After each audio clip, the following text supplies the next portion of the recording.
جمهور رئیس غني لومړی د شهیدانو له کورنیو سره ولیدل او هغوی ته د خپلې ژورې خواخوږۍ او ډاډګیرنې مراتب څرګند کړل.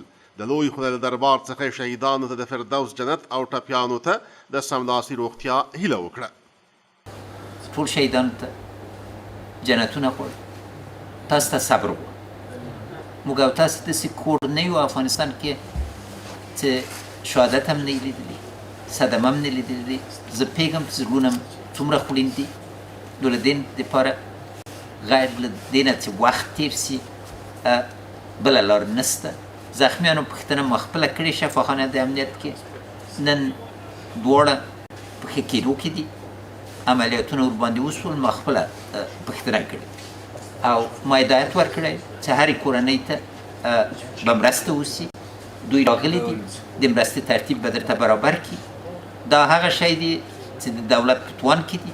خدای تعالی ته دا دعا کوو چې له دې حوادثو مخنیوی وکړي او سوله راسي. چې موږ او تاسو ټوله غوښتنه سوله ده.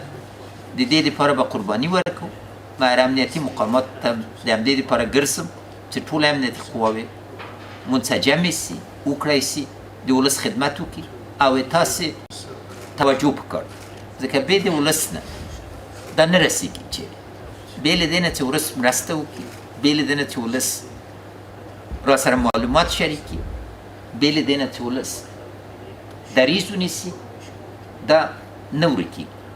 له دې کتنې وروسته جمهور رئیس غني 200 لومړي نمبر قل اردو ته لاړ او د دغه قل اردو د شهیدو منصوبینو روح ته یې دعا وکړه. جمهور رئیس محمد اشرف غني له هېواد څخه د دفاع په لاره کې د دغه قل اردو د منصوبانو سرښندنې او قربانۍ وستایلې او دغه قربانۍ هر افغان ته ستر ویاړونه وبلل. اول ما آمدیم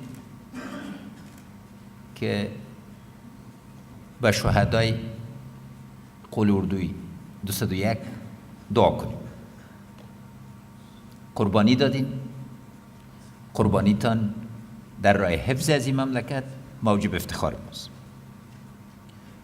و هدایتم به وزارت محترم دفاعی است که در حقوق فامیلای شهدا توجه خاص کنند و هیچ کدام از اینا از توجه ما دور نماند. جمهور رئیس غني په امنیتي ځواکونو کې د مکافاتو او مجازاتو د اصل پلي کېدو ته د اشارې په ترڅ کې وویل. حرف میز که فرهنگ مکافات در اردوی افغانستان انشالله تعالی عام خواهد شد. هر کدامتان که بر از این خاک فداکاری کنین و وظایفتان به اساس شعارتان که مقدس است، که خداوند است، وطن است و وظیفه است انجام بدین، مورد تقدیر قرار بگیرید. فرهنگ مجازات جز دیگه است. اگر کسایی هدف کل اصلاحات ما در وزارت محترم دفاع و در تمام کشور از خاطر عزیز که هر سرباز ما باید بفهمه که وزارت وسیله عزیز که سرباز از این خاک دفاع کنه و یقین داشته باشه که مشکلاتش حل بشه. نرسیدن تیل بر شما در وقت درست، نرسیدن سلاح، نرسیدن مواد غذایی مورد قبول سرقماندان آلایتان نیست. از هر قول اردو حساب میگیریم به صورت منظم هفته‌وار که مقدار آمادگیشان چیست و به این اساس اقدام میکنیم و هر کس که در وزارت محترم دفاع نتانه به وقت و زمان امکانات برسانه و مشکلات حل کنه تغییر خواهد کرد.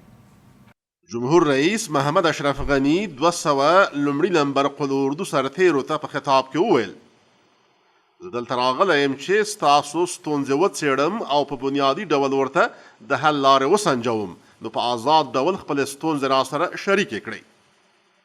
من میخوایم از سربازای ما بشنویم که مشکلات بنیادی شان در قسمت ازی که پس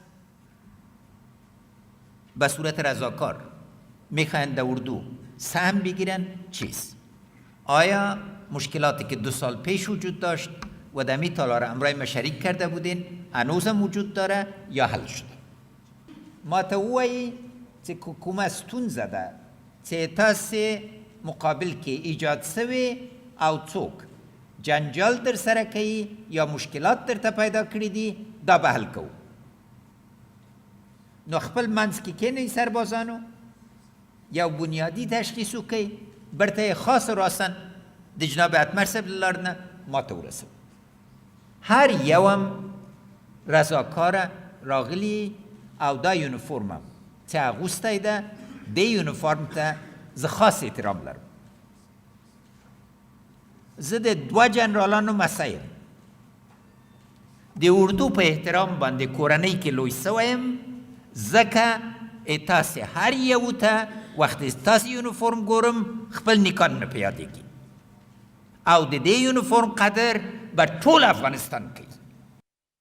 همداراز جمهور رئیس محمد اشرف غنی د یوې امنیتي غونډې په ترڅ کې د لغمان امنیتي حالت وڅېړلو او د چارو د لا ښه والي لپاره اړوندو چارواکو ته لازمې لارښوونې وکړې.